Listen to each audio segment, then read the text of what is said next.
Lakini maovu yenu yamewafarakanisha ninyi na Mungu wenu, na dhambi zenu zimeuficha uso wake msiuone, hata hataki kusikia. Maovu yetu yametufarakanisha na Mungu. Maovu yetu yamefanya uso wa Mungu ujifiche kwetu. Na ndio maana tunaomba hata hataki kusikia, kwa sababu tumejawa na uovu.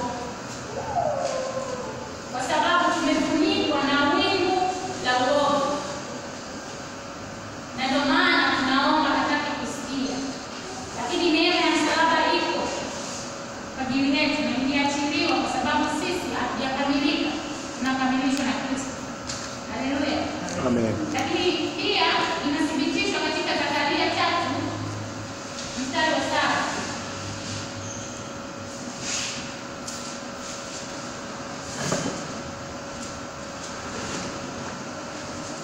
Zakaria 3 mstari wa 7.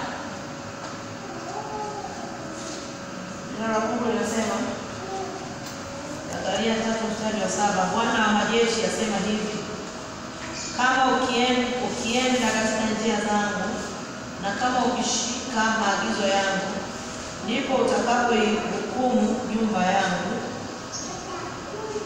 nawe utazilinda nyua zangu, nami nitakupa nafasi ya kunikaribia kati yao wasimamao karibu.